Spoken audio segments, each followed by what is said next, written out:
Okay, so today we are going to continue with um, the lateral face. This is the end of it, right? So we're just going to cover the muscles of mastication, and then we are going to cover the muscles of mastication and the TMJ, the temporal mandibular joint, right? So I'm not going to do the parotid gland because I feel like we've covered it in the previous lessons. Because what you have to know about the parotid gland is the structures that pass through it, and we discussed that. And you have to know what innervates it, and we discussed that. We spoke about the auriculotemporal nerve and the parasympathetic nerves. That are from cranial nerve number 9 and the sympathetic nerves that are from the internal carotid artery.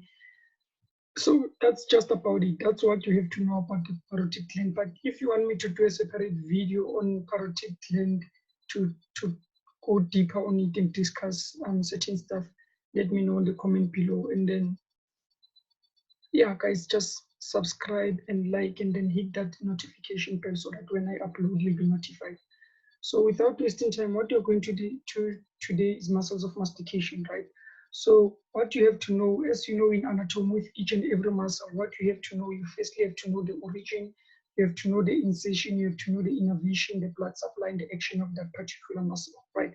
So that is what we're going to cover. And I'm going to try by all means to keep this video very, very short, guys, and for it to be quick, right? So without wasting time, I want us to um, get straight to the video, right? So what you have to know is that we have 4 muscles of mastication, and we have been talking about them in the previous videos, right? So I wrote a mnemonic here for you in case, because we are not the same, but there's no way you forget these muscles, right? It's just 4 muscles. But in case you forget them, this is a mnemonic I came up with for you to remember, right? Moti, less milk. So you take that M for masseter muscle. You're going to speak about the masseter, that T for temporalis, that L for lateral pterygoid, and this M here for medial pterygoid, right? So these here are your pterygoids, right? Those are your pterygoids. So without wasting time, guys, let's get straight into this video. So what I want us to start with, the temporalis, right? So we're going to do all of the things that I covered there. So let me just zoom in this picture here so that clearly see what I'm talking about, right? Simple. And then what do you have to know? Let me just cover this before I repeat every single thing. When it comes to the innervation of all the muscles of mastication, 4 of them, they are all innervated by the mandibular nerve, right? But to be specific, yes, the mandibular nerve, right? Remember that you have your trigeminal ganglion. We spoke about it when we were doing the video on trigeminal nerve. I discussed each nerve, V1, V2, and V3 separately, right? So if you didn't check out those videos, I'll put the link. It will be up there, right? So click on that link and then just check out those videos. So what you remember is that you had your trigeminal ganglion, and then from it you had those 3 prominences. You had V1, V2, and V3, right? So what I'm saying is that all of the muscles of mastication, they are innervated by V3, which is your mandibular division or your mandibular nerve, right? All of them. And then what you have to know also is that all of them derive from the first pharyngeal arc, right? So what I'm going to do, guys, because I took some time to upload, tomorrow I'm going to do embryology on head and neck, right? So let me know whether you want me to start with the embryology straight away, or you want me to do a separate video on the parotid gland before going to the embryology. And then after that, let me know whether you want me to cover the ganglia of the head, or should I move straight to the neck, right? So with that being said, meaning that I won't discuss the innervation because the innervation for all of them is the same. It's V3, right? And then when it comes to blood supply, I won't cover the blood supply. If you want to understand the blood supply, check the video I made on the maxillary artery. I'll put the link on the description below, right? So what you have to know is that the temporal muscle is the blood supply of it is the deep temporal artery, right? all of these muscles of mastication, they all their blood supply comes from the second part of the maxillary artery, right? The second part, because remember that maxillary artery has three parts. So the second part is the one which gives blood supply to muscles of mastication. So the one that will be coming to the temporalis muscle will be the deep temporal artery. The one that will be going to the masseter will be the masseteric artery. And then the one that will be going to the pterygoids, one will be the lateral pterygoid artery going to the lateral pterygoids. And then the other one is the medial pterygoid artery going to the medial pterygoids. Simple as that, guys. It's self-explanatory. If you know the muscles, you know the arteries as well. So I assume that I've already covered the innervation and the blood supply, right? Innervation is the same as V3, then the blood supply is the same as the muscle's name. You just put artery to it. Masseteric, deep temporal, and lateral and medial pterygoid arteries, right? So what I'll just cover I'll cover the origin, the insertion, and the action of that muscle. And then again, guys, I don't want you to cram these things, because remember what I said previously. If you know the origin and you know the insertion of that muscle, automatically you know the action of that particular muscle. Because what happens is that when the muscle contracts, what it does is that the insertion is pulled towards the origin, right? So if you know that, like for example, let me just explain this. What you have to know about the temporalis muscle, because the temporalis muscle is the whole of this muscle here, the whole of this muscle here. That is your temporalis muscle, right? So what you have to know from the temporalis muscle is that it originates from the temporal fossa, right? Originates from the temporal fossa. We spoke about the temporal fossa in the previous lesson. Please check it out. It originates from the temporal fossa, and then, to be specific, also from the inferior temporal line, right? Remember I said that we have two lines, the superior and inferior temporal lines. So it originates from the inferior temporal line, and the temporal fossa is a whole, right? Because the temporal fossa is this compartment here. So the whole of that, the temporalis muscle originates there. Then where does it insert? It inserts on the mandible, right? So let me just pull this peak here. And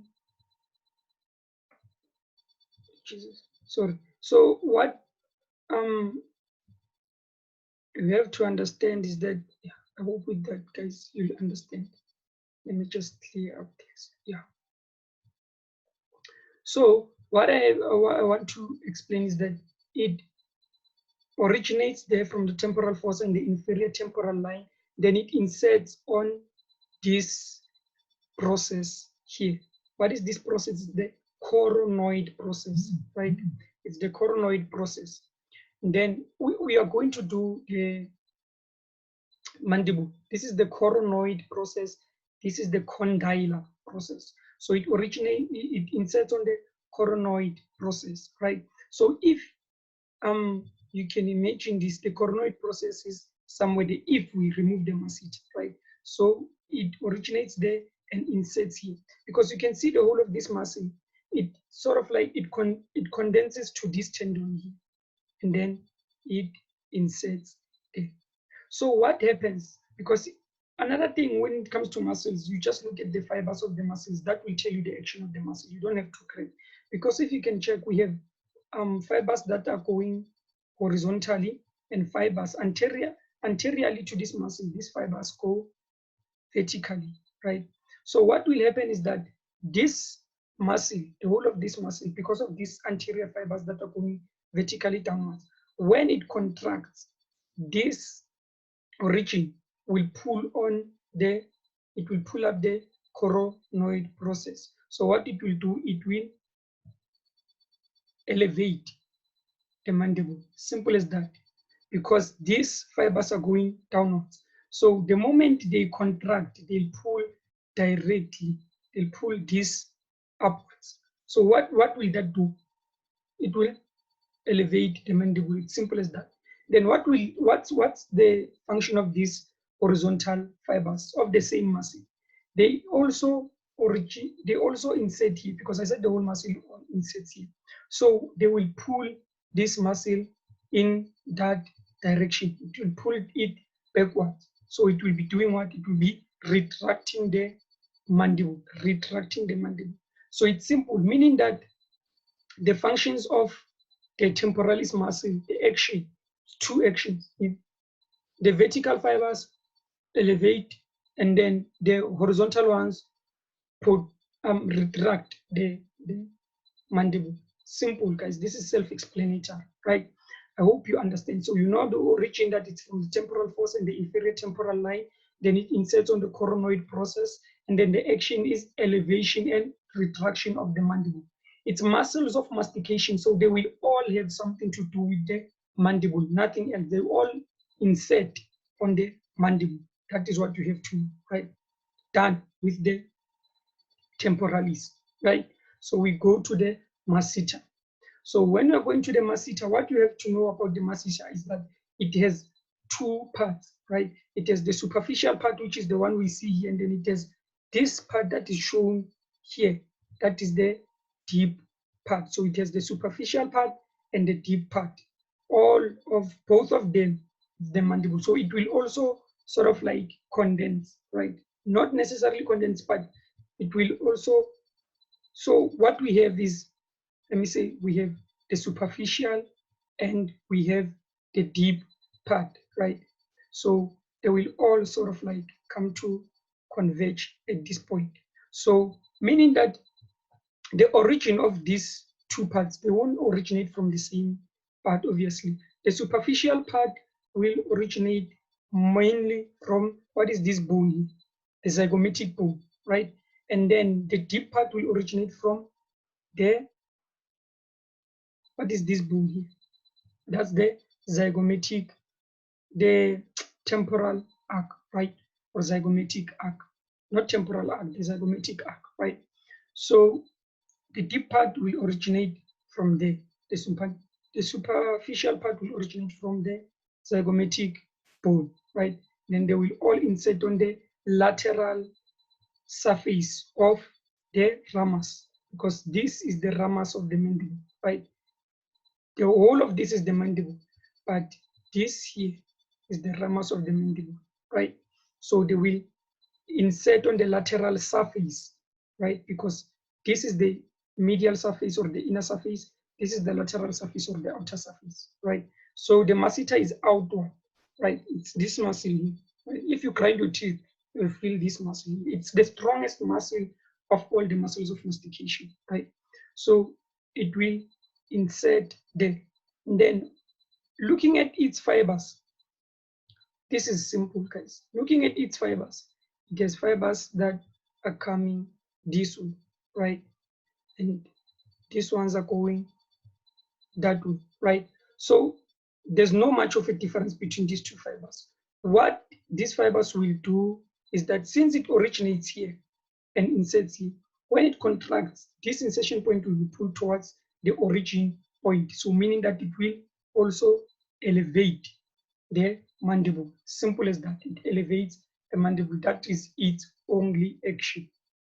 Simple, right? Going on to the next muscle.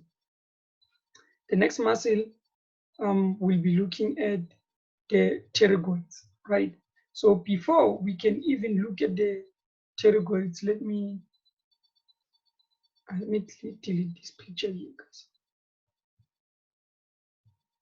Yeah, and then what we can, I don't want to remove this yet because we might use it, right? So what you have to understand is that before we can even do the pterygoids, what you have to understand the sphenoid bone, because the sphenoid bone is complicated, right? You have to first understand the sphenoid bone, right? And then from there, it will be easier for you to follow what I'll be saying with the pterygoids, right?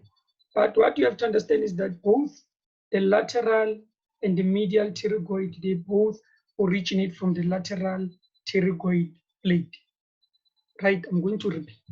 Both, regardless of whether it's called the medial pterygoid muscle, and the other one is called the lateral pterygoid muscle. The point is, I'll explain why the other one is called medial, the other one is called lateral. But both of them originate from the lateral pterygoid blade. I hope that's clear, guys. But let me explain further, right? Let me explain further so that it makes sense to you.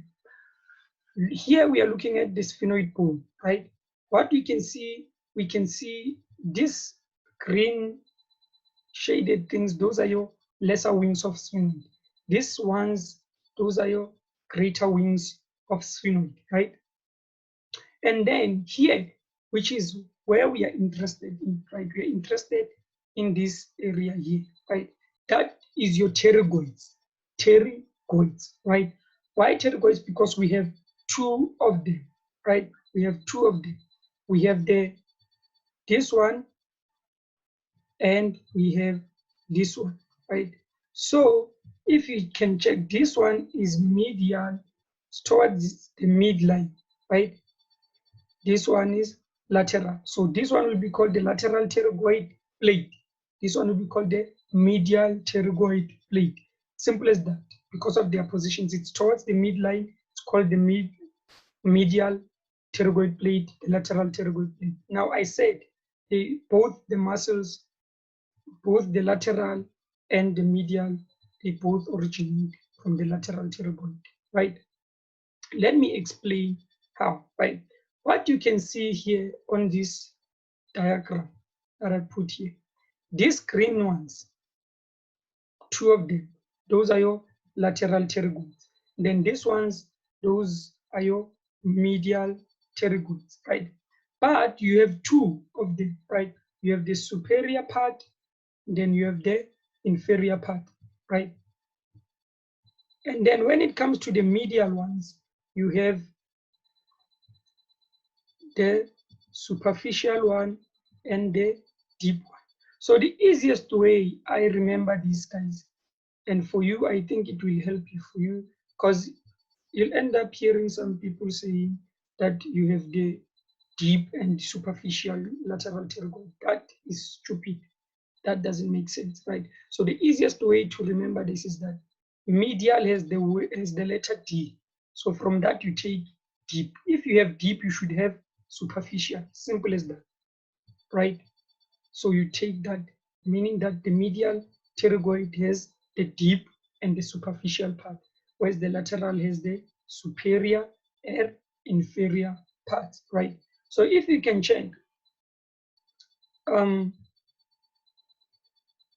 this is not clearly shown here, right?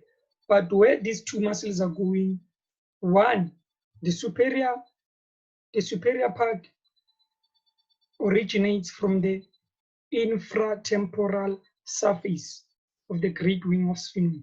We did that when we were doing the pterygopalatine fossa, right? So you have, it originates from the infratemporal surface of the great wing of sphenoid, right? So this would be somewhere there, right? And then the inferior part will originate from the lateral surface. Listen to me clearly, guys. The lateral surface of the lateral pterygoid plate, right? To be specific, the lateral pterygoid, the lateral surface of the lateral pterygoid plate, right? This is where this inferior one originates. Then they will both come and insert on the condylar process, which is this process there on the mandible, right? On the condylar process, right? But to be specific, where on the condylar, this one attaches on the head of the condylar process, to be specific, and this one on the neck, right? To be specific. But they are both going to the condylar process, because looking at this mandible, this will be the head and this will be the neck, right? So looking at the origin and the insertion, when the muscle contracts, the insertion will be pulled towards the origin. So meaning that it will be going that way. So when it goes that way, it will be protruding the mandible.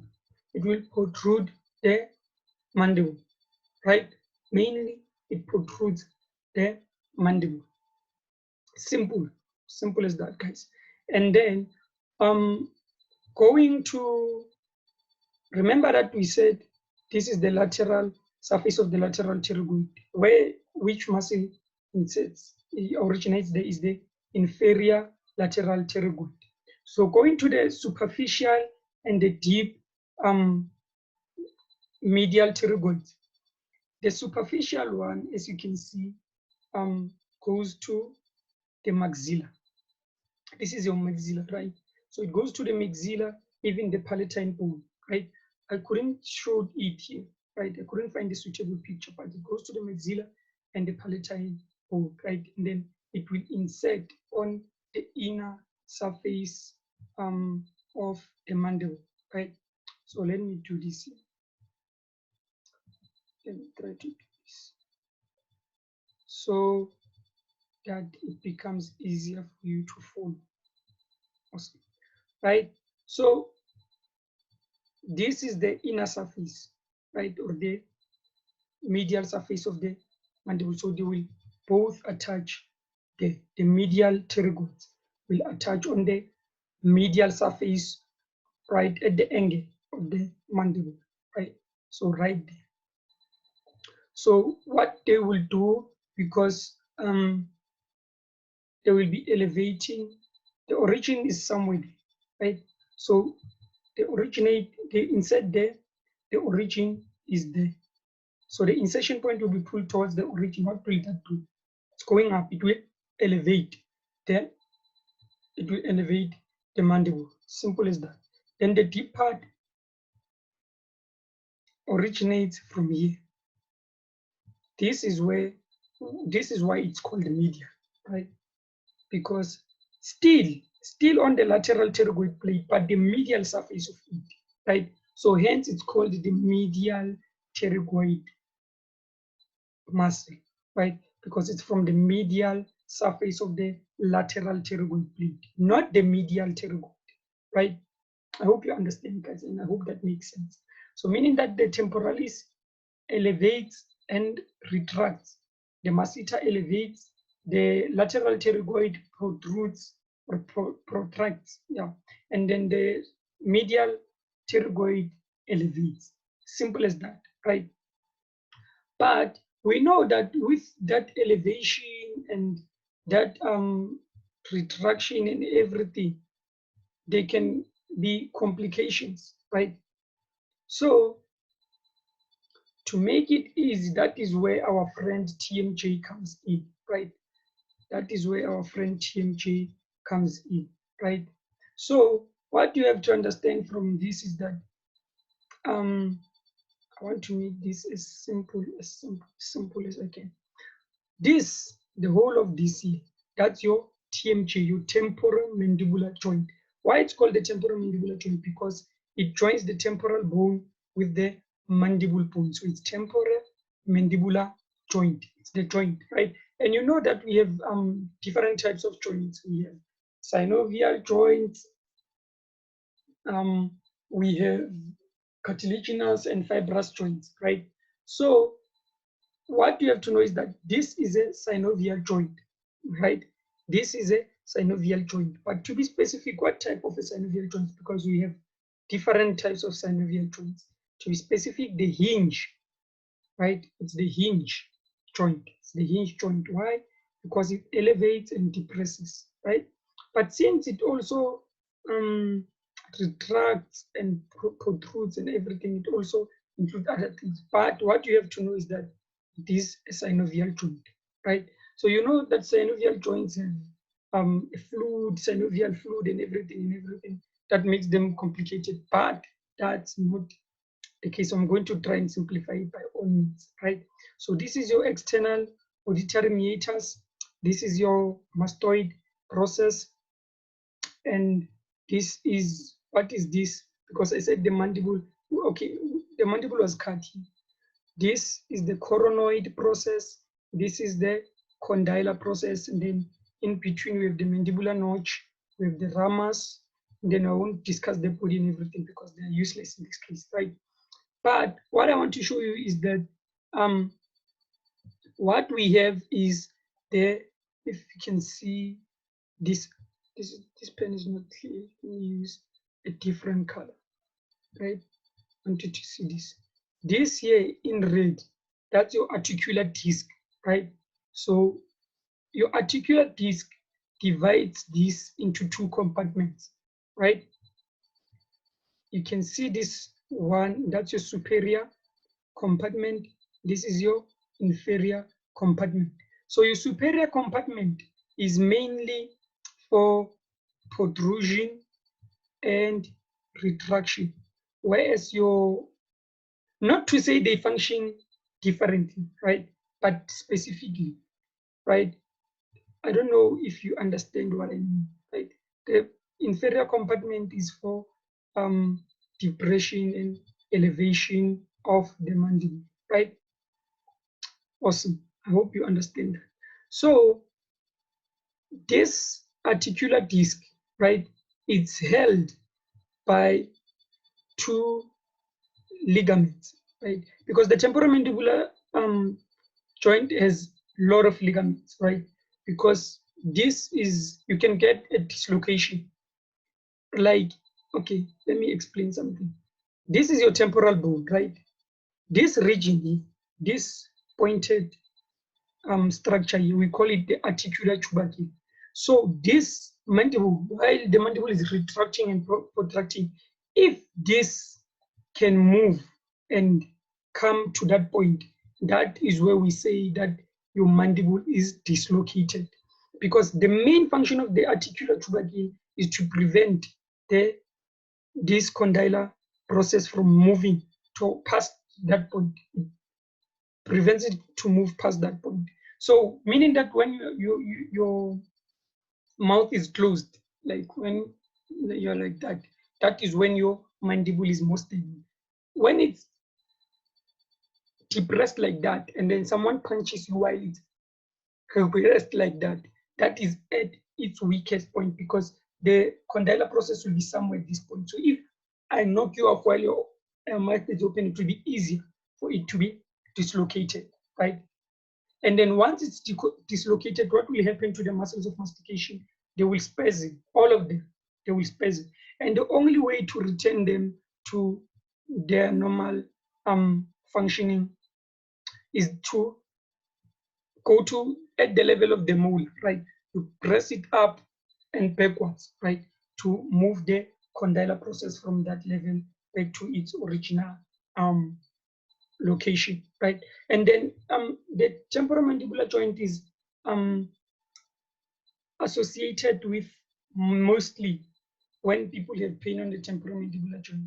Since it is closer to the external auditory meatus, they tend to mistaken it for the pain from the ear, right? Not the pain from the ear, it's from the temporomandibular joint. But since they are closely related, mostly will diagnose it as the pain from the ear. So that is why you have to know this as a doctor, to know exactly, to ask exactly the patient where the pain is and everything. Because as you can see, it is closely related to most of the muscles as well.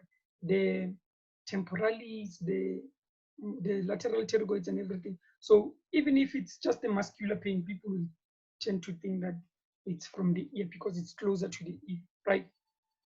So I was speaking about this, I was discussing this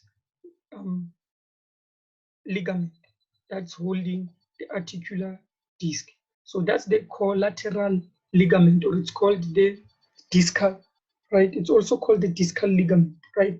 So it holds the articular disc, right, firmly to the condylar process. Why? So that when it moves with it, because this condylar process shouldn't come into contact with that bone there, right?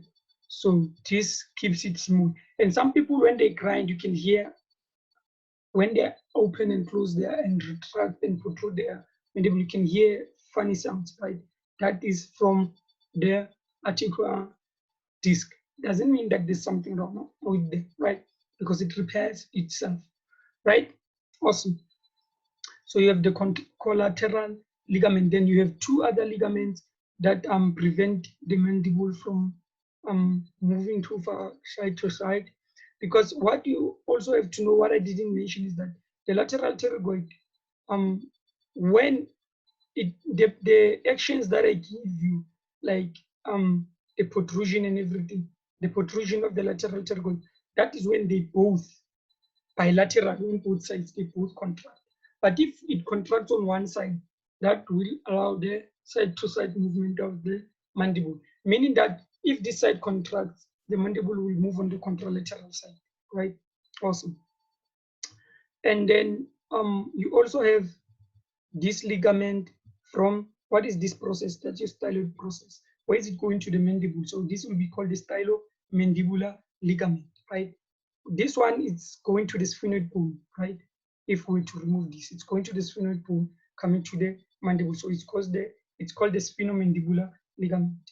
You also have another one which runs in that direction. It's called the capsular ligament, right? So the capsular ligament, the sphenomandibular, the stylomandibular, and the contralateral ligaments, they all help to stabilize the mandible. All they are doing is just stabilizing the mandible so that it doesn't move too far forward, it doesn't move too far backwards, and doesn't move loosely side to side. So all they are doing is just to stabilize it, because it's easy to dislocate it when it's not in its stable state, which is when your mouth is closed, right? So guys, that will be it for the muscles of mastication and the temporal mandibular joint. I hope I covered everything like into detail and you understood every single thing I just explained, right? So don't forget to like and subscribe, and then let me know in the comment below which video you want me to do next, whether I should go straight to the neck, whether I should do the ganglia of the face before we leave the face, whether I should do the parotid gland on its separate video. Just let me know. So that will be it from me, guys.